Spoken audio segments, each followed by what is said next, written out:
What's up, everybody, and welcome into another episode of Goal Line Dynasty. Today, we are going to be going through the first 10 rounds of a Superflex startup and picking out the worst value player in each round. So if you've seen our last video, we were highlighting the best value in each round. And in this one, we're going to be doing the opposite. If you haven't seen that video yet and you're looking out for that, I will leave it in the description there below. I don't know why I can never remember the word description. But before we jump into the video today, Tyler, how are we doing, buddy? I'm good, dude. When we highlighted the best players in each round, I think it was a little bit easier. And I think it's going to be tough to early on to find guys that we really don't like rather than guys we do like. But yeah, because you're used to drafting and targeting guys rather than like who are you just really avoiding at all costs. Exactly. It's tough. And even these guys, it's not like we're avoiding them. It's just there's better options out there at the current cost. So in the last video, I think I kicked us off in the odd rounds. I went first. So I'm going to make you go first in the odd rounds here. So in the first round, between Pat Mahomes all the way down to Bijan Robinson, who is your least favorite value in round one? Dirty move by you.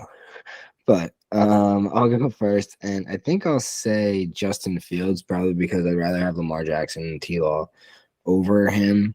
Although, I mean, I do love Fields. I like him. If you're at the 110, I don't mind having Fields as my QB1. I'd rather have Fields as my QB1 and CeeDee Lamb as my wide receiver one when I can get, someone, especially from at the 1-9 or whatever 110, I can get somebody on the wraparound, a wide receiver if I wanted to.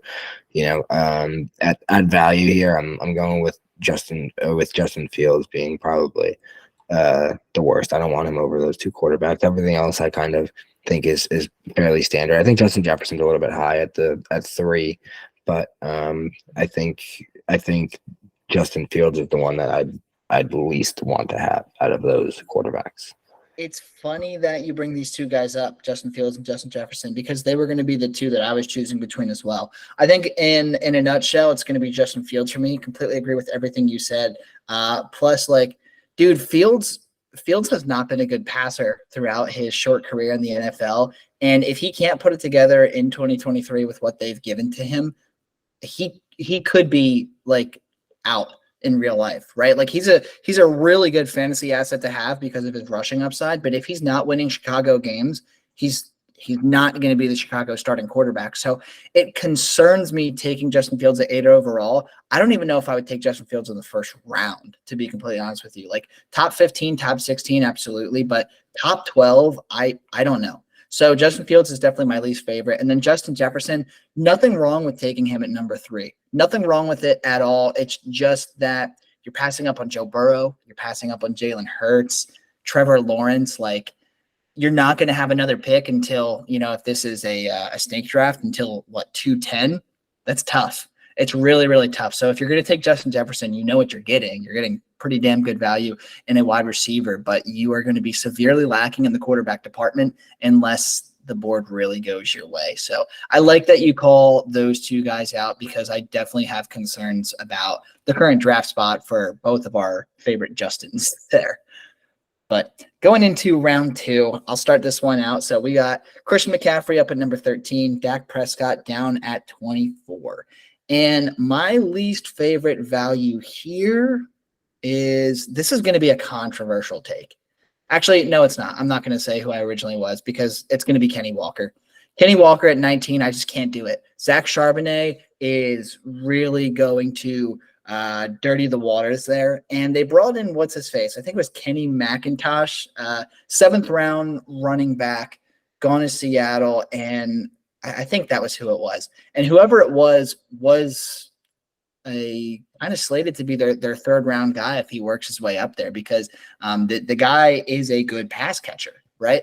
And Zach Charbonnet kind of isn't. Kenny Walker kind of isn't. So I think that this could turn into a 3-headed backfield. And using number 19 overall on a guy that's in this backfield is just terrifying, right? Kenny Walker had a really solid 2022. If they didn't take Zach Charbonnet and they just took a 7th round running back, I'd still be perfectly fine with this. But Zach Charbonnet is a good running back. does have the day 2 draft capital and profiles very similar to Kenny Walker. So I'm way concerned here. I think Kenny Walker is the obvious answer for the worst value in round 2 right now.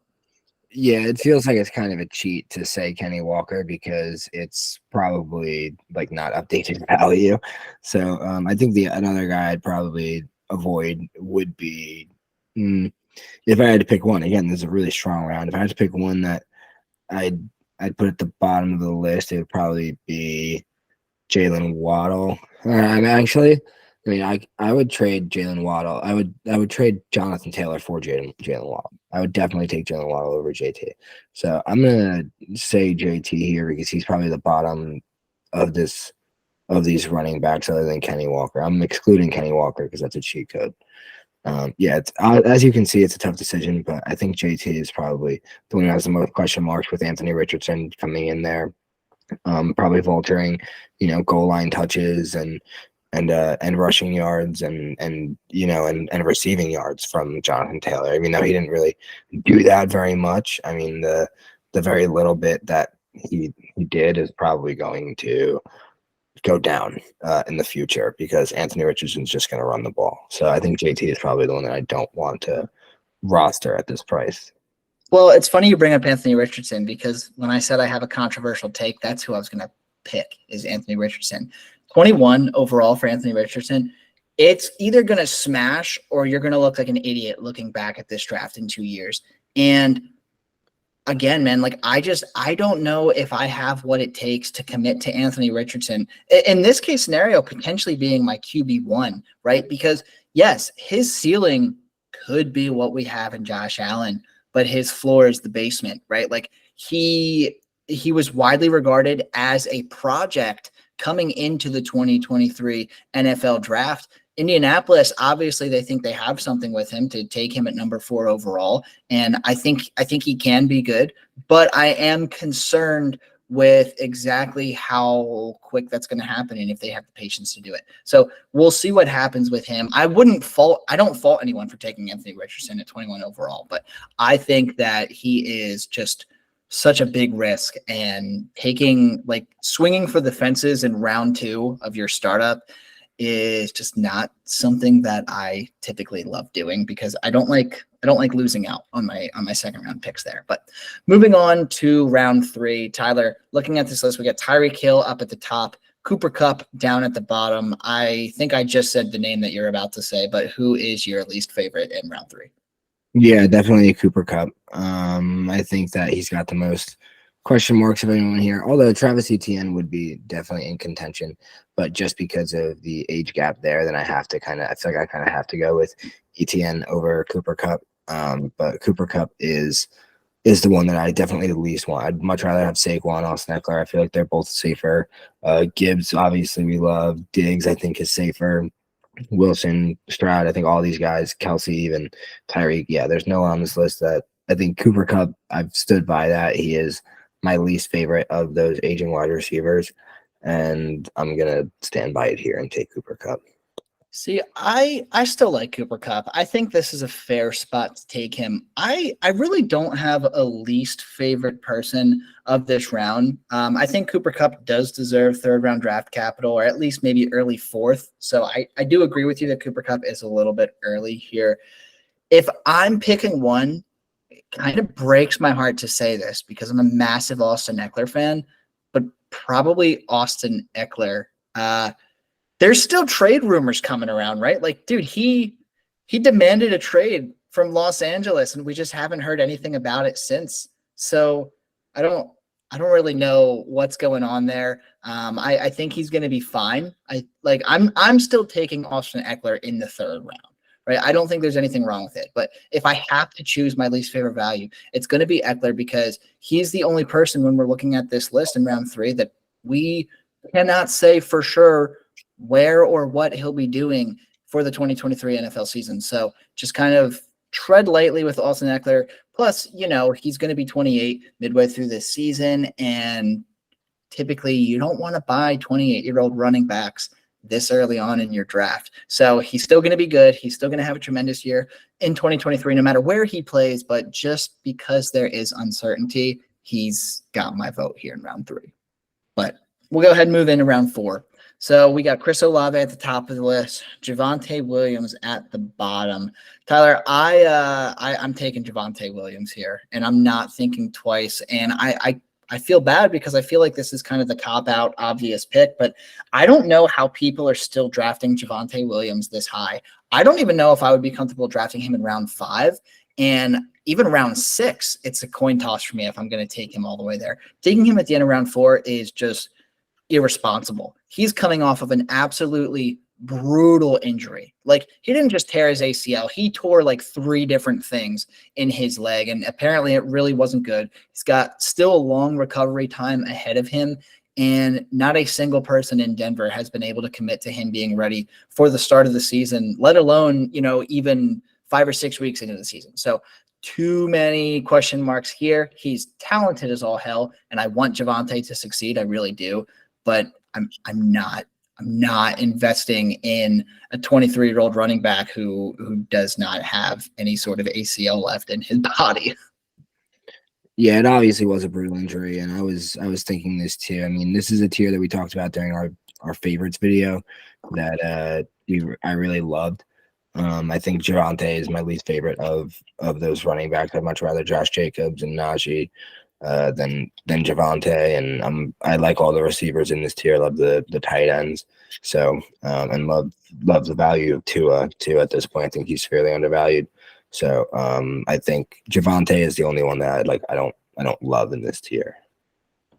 Yeah, it's tough. Like, we talked about round 4 in the best values video, right? And round 4 was our favorite by far. So it makes sense that there's really only one player that we absolutely don't like in round 4 in this video. And unfortunately, Javonte is that guy. So moving on to round 5, we'll make that one a quick one there.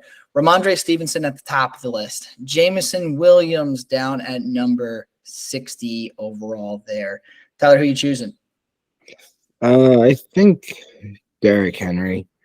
I'd much rather Pollard over him, Trey Lance over him. I mean, him and DeAndre Swift, I think, is kind of close. Nick Chubb, Ramondre. I'm taking all those guys over Derrick Henry. Granted, they are being drafted over him. I don't think he's really got the same shelf life as a 29-year-old bruiser that, has no real pass catching ability. I think if you didn't like Austin Eckler in the previous round, then you probably don't like Derrick Henry here. And I'm fine with the receivers in this range with QJ, Addison, Pittman. I am lower on JMO now that he's suspended for another 6 games. It's really disappointing as an owner of him. But I think Derrick Henry is the one that I don't want to draft here. I'm going a lot of different avenues. I agree.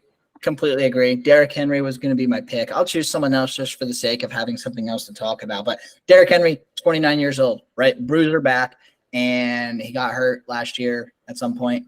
And it's just, we know the other shoe is going to drop with Derrick Henry, and we keep saying it's going to be this year. It's going to be this year. It's going to be this year. And it's never this year. But, I mean, dude, he's 29 years old. Tennessee's going to have a rookie quarterback at some point with Will Levis under center, and there's not going to be a whole hell of a lot going for them in Tennessee, in my opinion. So I don't really know what to expect out of Derrick Henry this year, but I don't think he's going to offer elite level play for all 17 games. But if I had to choose someone different here, I'm probably leaning Trey Lance.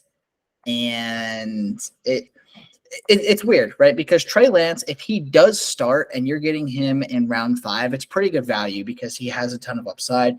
But, dude, it's just injury after injury with this guy. There was a report that came out earlier this week that he had a fractured finger that didn't heal right, and now he's holding the ball completely different than he was when they first drafted him. And apparently it's not super pretty. I think that maybe he wins this starting role by default because at the moment he's only competing with Sam Darnold for QB1 of 2023. Brock Purdy might be out for the entire season or is going to be out for at least the beginning of the season. We know this for sure. But there's just, I don't know, dude. San Francisco, there's no quarterback competition in the entire league that's as wide open as it is in San Francisco. And I'm not I'm not spending a 5th-round pick on a quarterback that you can't promise me is going to be playing for me at some point in the 2023 season. So Trey Lance is going to be my pick here. Yeah, I mean, I'm fine with Trey Lance here. I think he could be a starting quarterback. I definitely think he's got the opportunity to be. He's got high investment. Not that I'm really chasing Trey Lance unless I see that a lot of teams are in need of quarterbacks. I think I'm going to be able to move him for a big price come closer to the season. That's really the only reason you're taking Trey Lance over a lot of those guys. But I definitely like him over Derrick Henry at this moment. Yeah, it's tough. And like I said, I probably would, unless I know that my team's going for it in year one, I probably would take Trey Lance over Derrick Henry at all. But in perfect world, I'm not taking either one of them, right? But we'll move into round 6. So we got Dameon Pierce at the top of the list, Dallas Goedert at 72. Now, Tyler, I'm going to let you choose here first. But in my opinion, there's only one right answer in this round. Probably Kirk Cousins. Oh, I wasn't going to say him at all. I think round 6 for Kirk Cousins is perfectly fine. I was going to go with Joe Mixon because Joe Mixon, I didn't see Joe Mixon. Yeah. There you go, dude. Joe Mixon is so washed. It's ridiculous. He does not deserve the money that they're paying him. If you take away that game that he had against Carolina last year, we had like 4 touchdowns and 200 yards. His stat line on the entire season would have been absolutely pathetic, even with a 4-touchdown, 200-yard game. His stat line was not very good. He's not a good running back anymore, dude. He's washed. Cincinnati has moved on to an air raid offense, and we knew this was going to be the case. I don't love Mixon at all. I don't love him in the slightest bit. If I've punted on my RB2 and I can get Mixon maybe down in round 8 or 9, maybe I'll consider it there just because he still does have a job in Cincinnati. But dude, he's not that good of a running back at this point in his career. And I don't understand how people can take him in the top 68. Yeah, I definitely don't want any piece of him, especially knowing that, he could be like going to jail. But you're probably not going to get very much from him if you already have him on your roster, but definitely don't draft him. Take any of these guys over him. I mean, granted, Kirk Cousins is probably the one that I least want with the lowest shelf life. I mean, if I need a quarterback, I don't agree with him and Daniel Jones being neck to neck. I think Daniel Jones should be pretty significantly above him. But yeah, I definitely Joe Mixon stands out here. I think Kirk Cousins is okay there, but to your point, probably a short shelf life ahead of him. He's already 34 years old. It's no secret that Minnesota has kind of been poking around, searching for his replacement. There was rumors that they could have traded up to grab Anthony Richardson. There was rumors that they could have traded up if for some reason Carolina didn't take Bryce Young at number 1. Minnesota was going to make some attempt to go out and get Bryce Young. Like Minnesota was kind of active in searching for a quarterback at the 2023 NFL draft. So we'll kind of see what the future has in store for Kirk Cousins, but good little rental piece there, right? If I'm going to have a QB2 thrown at Justin Jefferson, Jordan Addison, and TJ Hockenson, I won't complain about it too much there, but we'll move into round 7. So we got J.K. Dobbins at number 73, Calvin Ridley down at 84 to bottom out the list. In round 7, Tyler, who do you think is the worst value? Because I see 2 or 3 guys that it could potentially be. I'm going to go with Will Levis. I don't love Will Levis whatsoever. I did when I thought he was going to be a top 5 pick, but obviously he wasn't. Went obviously first overall in the second round, but to Tennessee, who really does need a long-term answer at quarterback after Ryan Tannehill. But I don't love Will Levis to be that. They didn't put significant investment in him, so I don't want Will Levis when I know that there's other guys who are going to score fantasy points from my roster. I think it's fair. I don't think it's terrible value to get Will Levis in round 7, but I do think he should be a lot farther behind a guy like Kenny Pickett than he is. Like I don't love Kenny Pickett, but at least we know Kenny Pickett has some sort of job security, right? Based off of where they took him and what we've seen out of him over the last season. I was going to say last couple of years, but it's just been in there for 1 season. But I think my pick in round 7 is going to be Dalvin Cook. Dalvin Cook is likely out of Minnesota after June 1st. We have no idea where he's going to land. There's no shot that he lands somewhere where he's going to be a workhorse. Like there are not many situations in the NFL right now where a team needs a workhorse to come in. There's plenty of backfields that can use another back, but nobody is going to treat Dalvin Cook as a workhorse. His usage is going to be probably at an all-time low. I don't want to say he fell off in 2022, but he definitely was not the Dalvin Cook that we've seen in previous years. Now, he still finished as RB11, and he did manage to stay on the field for all 17 games, which is pretty damn good. But when you take into account that he's not going to see 264 carries again this year, and he's probably not going to see 56 targets either, I would say best case scenario for Dalvin Cook is he stays in Minnesota and maybe finishes as RB15 or RB16. But I don't think he's going to stay in Minnesota. I think he's going to be kind of out somewhere. And the only place that would make me happy from a fantasy perspective is if he landed in Buffalo somehow, right? But he's already said that if he becomes a free agent, there's only one spot he's not going to sign, and it's Buffalo, because he doesn't want to compete with his brother's touches. So pipe dream over. He killed it right there. So yeah, Dalvin Cook, my least favorite in round 7. Yeah, that would have been a hilarious running back tandem. But yeah, I mean, Dalvin outscored himself. When he was in 2020, Dalvin scored 340 freaking fantasy points in 14 games.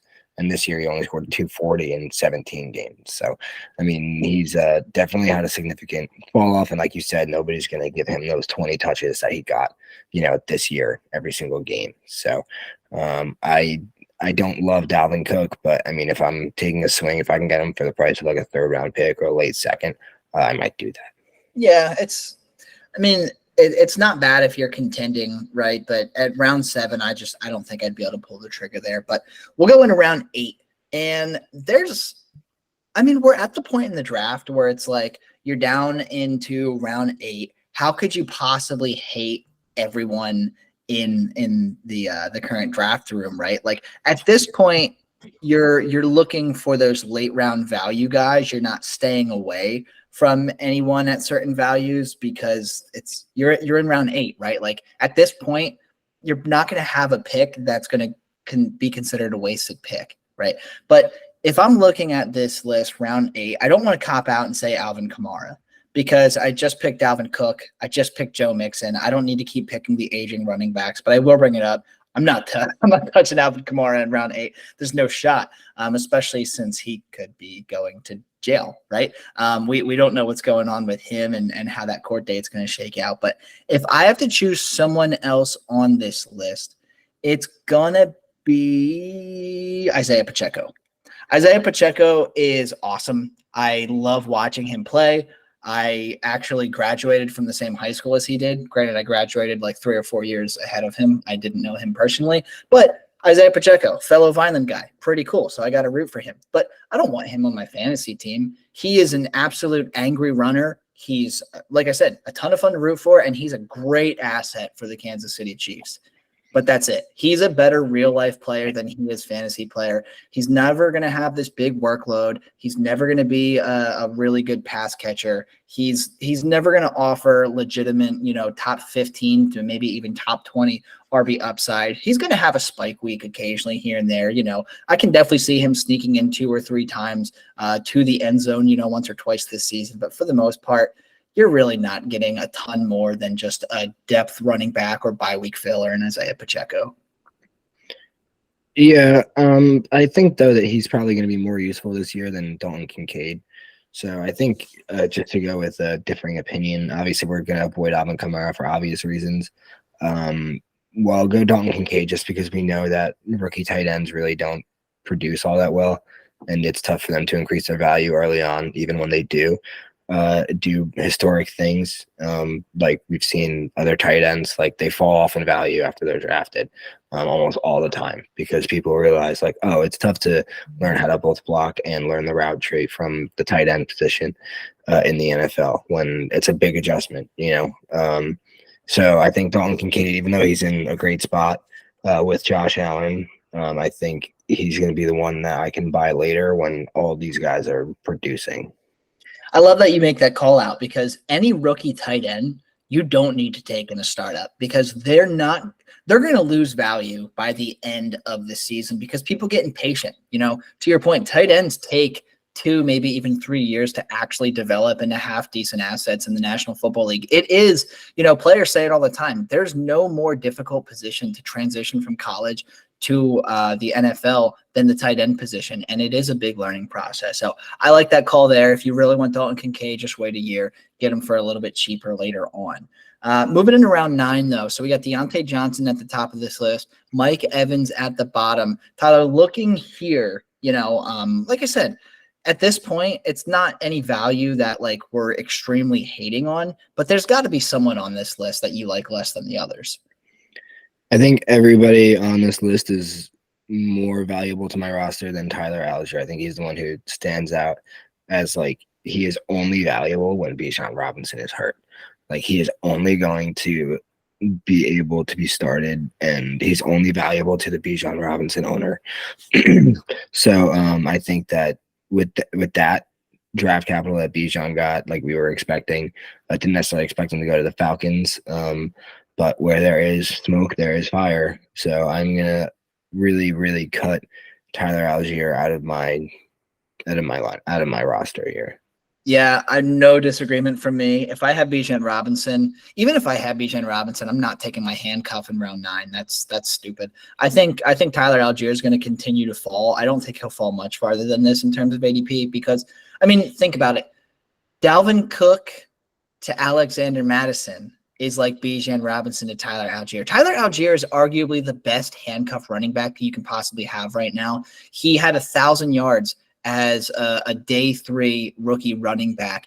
And if for some reason something happens to Bijan Robinson, Tyler Algier is going to step in. He's going to be a perfectly fine option. So he is probably my favorite handcuff in the National Football League right now for my fantasy team.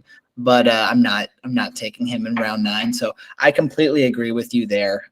So we'll move into round 10 here. Last round that we're going to cover in today's video. And we start off with Jonathan Mingo, go all the way down to Hendon Hooker. Tyler, for me, it's Hendon Hooker. No ifs, ands, or buts about it in round 10. I know people like to think that Hendon Hooker could turn into something. I know that people like to think they could be getting a QB2 all the way down here in round 10, but you're not, dude. The Lions have already said that this entire year is going to be a redshirt year. He's not going to have any sort of opportunity to play whatsoever unless something crazy happens. They want to extend Jared Goff. Jared Goff has played himself into a pretty favorable position in Detroit, in my opinion. And that means that I would say 3 years minimum before Hendon Hooker takes over, if he ever does take over. He's going to be 28 in 3 years, dude. He's a rookie right now, and he's going to be 28 in 3 years. I'm not banking on Hendon Hooker ever turning into anything in the NFL, and I'm not wasting a top 10 round, draft capital on him here. Yeah, I have a tough time finding anybody else to pick because Hendon Hooker definitely stands out. He's the one who you really don't think is ever going to even really play, knowing how much Detroit loves Jared Goff. But I think Darren Waller probably holds the least amount of value to me other than anybody else on this list. I think with his injury concerns, it sucks to make an investment in that. But I guess with the games that he plays in, he's not a terrible option. He does give you spike weeks and really does give you an advantage at the tight end position. But the issue is that he doesn't do it very often throughout the year. He's not on the field very often. So I think that the New York offense has to improve and Darren Waller has to be healthy. There's a lot of things that have to go right for him to be productive.